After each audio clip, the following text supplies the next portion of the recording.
청와대와 인수위도 여당과 야당이 이제 주고받는 메시지를 보면 어떻게 보면 좀 마주보고 달리는 기관차 같기도 하고요. 국가 안보와 어떤 경호의 문제에 있어서는 치킨 게임을 하고 있다는 생각 들어요. 그래서 결국 이 문제를 해결하기 위해서는 문 대통령과 윤석열 당선인이 빨리 만나야 되는데 지금 못 만나고 있잖아요. 두 사람이 만나 인사하고 덕담 나누고 혹시 참고될 만한 말을 주고받는데 무슨 협상이 필요합니까? 무슨 회담을 하는 것이 아닙니다. 대통령 당선인이 대통령을 예방하는데 협상과 조건이 필요했다는 말을 들어보지 못했습니다. 다른 이들이 말을 듣지 마시고 당선인께서 직접 판단해 주시기 바랍니다. 제 입장은 나도 이제 임기 말이 되면 그렇게 하겠지만 원칙적으로 그 차기 정부와 단연간 일해야 될 사람을 마지막에 인사 조치하는 거는 그거는 저는 바람직하지 않다고 생각합니다. 인사 문제가 좀 조율되지 않으면은 문재인 대통령과의 회동이 좀 어려울 수도 있다고 봐야 되고요. 뭐 회동 문제는 또 뭐 좀 차원이 다른 문제 아니겠어요? 어떻게 될 걸로 좀 예상하세요? 그 의제 조율이 쉽지 않아 보입니다. 그러다 보니까 역대 현직 대통령과 당선인 간 만남이 이루어진 기간이 최장으로 길어지고 있죠. 계속 보통은 길어지고 열흘 있죠. 안에 다 만남이 이루어졌었는데 지금은 뭐 열흘이 훌쩍 넘어가고 언제 만날지 기약할 수 없는 상황인데 정말 바람직하지 않죠. 빨리 두 분이 만나셔야 돼요. 일단 한번 만나시라. 두 분이 만나서 얘기를 해보고 그리고 또 만나면 되잖아요. 그러니까요. 예. 두 번째나 세 번째 만남 누가 그걸 싫다고 하겠어요. 예. 그리고 잘못된 거라고 생각하는 국민이 어디 있겠어요. 그러니까 일단 한번 만나시라. 네. 저는 지금 시점에서 안 만나는 게 옳다고 봅니다. 왜 그러냐면요. 청와대 입장에서는 현재 문재인 대통령 입장에서는 불신이 너무 깊어졌어요. 사사건건요. 언론 플레이를 먼저 하고 난 다음에 청와대에다 요청을 합니다. 저는 이 두 분이 말씀하는 게 동의할 수 없는 게 구세력과 신세력의 충돌이다? 신구 갈등이다? 지금 양비론으로 가고 있잖아요. 양비론 아니에요. 제가 아까도 얘기했지만 적법하고 합법적으로 협조할 수 있는 것을 요청을 해야지 협조할 수 없는 것을 요청을 하면서 마치 협조를 하지 않는다? 어떻게 이게 신구 갈등입니까? 아니, 불법하기 싫다는 거예요. 청와대는. 불가피하게 한 번 정도 만나겠지만 업무 협조상으로 해갖고는 대통령이 만나지 않고 실무 차원에서 충분히 협조하고 대통령끼리 만나면 뭐 할 일 없습니까? 뭐 하려고 만나요? 안 만나는 게 좋아요. 그 민주당 입장에서는 5년 더 할 줄 알았다가 5년 만에 뺏기셔서 열받는 건 알겠는데 그러지 않아요? 그러지 않아요? 이제 40여일 있으면 새로운 정부가 출범하는데 지금 얼마 전에 있었던 한은 총재 인사도 그렇습니다만 청와대는 당선인 측과 협의했다. 인수위는 전혀 협의한 바 없다. 얘기가 완전히 180도 틀려요. 근데 이런 식으로 사사건건 충돌하면 결국에 국민들이 불안해합니다. 그러니까 일단은 만나셔야 돼요, 두 분이. 두 분의 만남에 관련해서 이제 문 대통령도 이제 모범적인 정권 이양을 해야 한다고 이제 공개적으로 말씀을 하셨어요. 그래서 사실 그 이창용 IMF 아택 담당 국장의 한은 총재 후보 뭐 지명 관련해서 서로 조율했다 안 했다 이런 뭐 이견이 있으니까 사실 뭐 부부 사이에서도 서로 말을 안 하면 오해가 쌓이는 거잖아요. 그래서 저는 뭐 두 분의 만남이 이루어졌으면 좋겠고 또 뭐 두 분이 만나면 아니더라도 실무자들께서 만나서 오해를 빨리 푸는 게 국민이 좀 덜 불안해하는 게 아닌가 뭐 그런 생각을 합니다. 저도 요번에 한은 총재 지명된 이창용 국장에 대해서 어떤 하자가 있다든지 아니면 능력이 모자라다는 생각은 전혀 안 해요.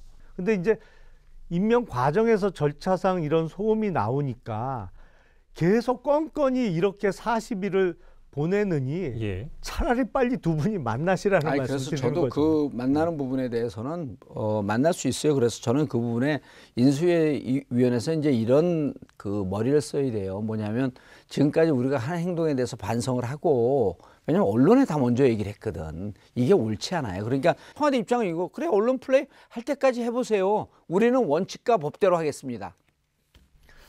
이렇게 목리 부릴 일은 아니죠. 목리가 아니죠. 예전에 그 원칙과 법대로. 김영삼 대통령에서 김대중 대통령 갈 때 그때 IMF가 터져서 그 문제 해결을 위해서 두 분이 굉장히 냉랭하게 만났지만 8번인가 9번 만난 걸로 제가 알고 있거든요. 그래서 문제 해결을 위해서 굉장히 중요한 문제이기 때문에 사실 좀 반면 교사로 좀 삼아야 되는 게 아닌가 뭐 그런 근데 생각을. 만나는 게 쉽지 않은 게 그 윤석열 당선자는 청와대 단 하루도 들어가지 않겠다고 하니까 만나면 청와대에서 이루어져야지 뭐 용산 국방부 청사에서 만날 수는 없을 거 아니에요. 그러니까 청와대로 들어오라 그러면 제가 보기엔 안 들어올 것 같아요. 이렇게 패패 꼬여갖고 정말 어떻게 하시려고 그래요? 2년 안에 정권 잡으려고요. 예, 이 문제 뜨겁습니다. 무슨 핑계를 또 꾸미고 있는 거예요, 도대체. 네. 지방선거 얘기 좀 해보겠습니다. 이번 이제 그 허니문 기간에 이제 국민의힘이 허니문을 잘 즐기지 못하면서 다시 한번 좀 희망을 찾았다는 거잖아요.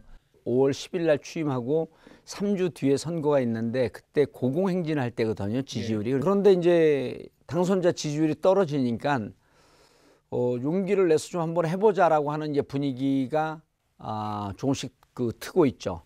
조금 곤란한 게 제가 보기에는 이제 그 간을 보는 정치인들이 너무 많아요. 예를 들어 서울 5% 졌으니까 서울 출마하겠다는 의원들이 거의 없어지는 거예요. 박주민 의원만 지금 공식적으로 출마 의사를 밝혔고요. 의원들 사이에서 서울 출마를 포기하는 상황이 되고 있는데 그리고 이제 경기도로 몰려가고 있거든요. 예. 그러니까 민주당은 이재명 후보의 인기가 있으니까 경기도 쪽으로 많이 몰리고. 아니요, 이번에 5% 이겼기 때문에 그렇습니다. 그리고 일단 싸우고 싶은 사람들 서울에 출마 의지를 좀 많이 밝혀라. 예. 그리고 이번 선거는 민주당의 이름으로 싸울 생각을 해야지 이재명 후보의 우산 속에서 싸우려고 하면 이재명 후보한테 부담을 주는 거다. 이번 지방선거의 하이라이트는 예전 선거와는 다르게 무조건 경기도입니다. 예, 서울은 이제 오세훈 현 시장이 그렇죠. 출마해서 밝혔고요. 그전에는 지방선거는 항상 서울이 꽃이었잖아요. 예. 모든 관심이 서울시장이 누가 되느냐, 어느 당이 이기느냐 이게 관심이었는데 이번 선거는 뭐니 해도 경기도가 가장 스팟라이트를 받을 수밖에 없는 선거예요. 지난 그 대선에서 경기도에서 윤석열 후보가 이재명 후보에 비해서 5.3%를 졌습니다. 예. 그러니까 경기도의 서쪽, 남쪽 벨트가 다진 거죠. 저희 입장에서는 어렵거든요. 서남 벨트가 이제 상당히 어려운데 문제는 또 서쪽, 남쪽에 인구가 집중되어 있어요. 네. 지금 한 서너 분 정도는 이미 출마 선언을 했고 그리고 유승민 전 의원도 지금 계속 언론에 등장하고 있습니다. 최종 후보가 누가 될지는 지금으로서는 전혀 모르겠어요. 근데 누가 돼도 양당의 후보가 누가 되더라도 이번 경기도는 결과 예측을 하기 참 힘든 선거다. 왜냐하면 아시겠지만 이번 대선에서 투표율이 77.1% 나왔잖아요. 지방선거의 투표율을 예전 거를 보면 대략 60% 위아래 정도거든요. 그런 의미에서 지금 민주당이 대통령 직무실 이전과 관련해서 이렇게 이슈 파이팅을 세게 하고 있는 거는 지방선거 전략으로서는 전략적으로는 좋은 전략이다. 그 경기도가 이제 관심사라고 하는데 오세훈 시장이 지금 상태에서는 그냥 안정적으로 연임이 될 거라고 그렇게 예상하고 있는데 저는 그렇게 보지 않습니다. 예. 지금 상태대로 되면요. 오세훈 시장의 연임도 쉽지 않다.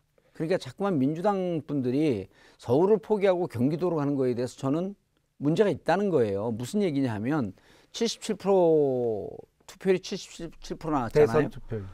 대선 투표율이 77%면은 지방선거에서는요. 한 10% 정도 떨어집니다. 예. 이미 정권 교체가 됐기 때문에 우리가 원했던 심판은 끝났다라고 하는 심리가 형성이 될 가능성이 높습니다. 그래서 제가 만약에 보기에는 10% 정도 빠지게 되면 그 10% 중에 6, 7% 정도가 국힘 지지자들이 안 나올 거고 한 2, 3% 정도가 민주당 지지자가 안 나올 겁니다. 그럼 전체적으로요. 서울만 봐도 50대 50으로 대등한 싸움을 한번 해볼 만하다는 겁니다. 예.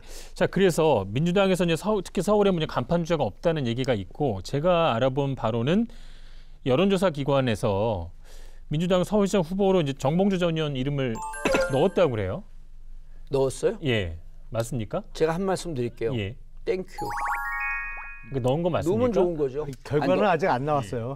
결과는 아직 안 나왔는데 이제 아니 넣겠다고 연락이 왔어요. 네. 왜 누르려고 그렇습니까? 그랬더니 그 2018년에 이제 서울시장 나가려고 준비를 했기 때문에 네. 눈물의 기자회견을 있었고요. 아주 염장을 지르세요 그냥. 다 내빼면은 저는 뛸 의사는 있어요. 근데 지금 보니까 다 내빼고 있고 인천 출신인 송영길 전 당대표가 의외로 서울시장에 나가고 싶어해요. 그래서 저는 오히려 그런 분들에게 박수를 좀 보내주고 싶어. 그리고 저 같은 경우도 누면은 제가 고맙다 그랬어요. 예. 제가 그 거절할 이유가 뭐가 있겠습니까? 예. 그리고 또 제가 나가면 이제 문제가 당선 확률이 높아지는 거죠. 그 문제가 아니잖아요, 이거는요. 아 저쪽에서는 문제죠. 아, 저쪽 진영에서는. 네. 그때 이제 바람이나 4월 4.7 재보궐선거 때 우리가 내로남불의 그 프레임에 걸리고 LH 공사에 걸려서 그렇죠. 오세훈 시장 생각보다 안 셉니다. 그래서 저는 오세훈 시장이 카운터 파트로 나오면 해볼 의향은 충분히 있다. 공식 출마 선언을 지금 출마 의지를 밝히신 거라고 봐도 되나요? 아니 공식은 아니죠. 지금 예. 끌어내니까 이제 부인하지 않으면서 가는데 예. 서울시장 해볼 만해요. 예. 저는 해볼 만하다고 봐요. 아니 뭐 제 생각으로는 저희 네. 쪽 진영에서 오세훈 시장만한 득표력을 가진 정치인이 많지 않아요. 정말 셉니다. 왜냐하면 저희 전통적인 지지층 플러스 알파가 항상 붙는 정치인이 오세훈 시장이거든요. 그래서 뭐 가장 강력한 후보고 뭐 요번에도 무난하게 서울시장 4선 고지에 도달하지 않을까 하는데 예. 선거는 정말 알 수 없잖아요. 모르죠. 제가 두 가지만 말씀드릴게요. 일단 6월 1일 지방선거에서 만약에 민주당이 수도권에서 이긴다.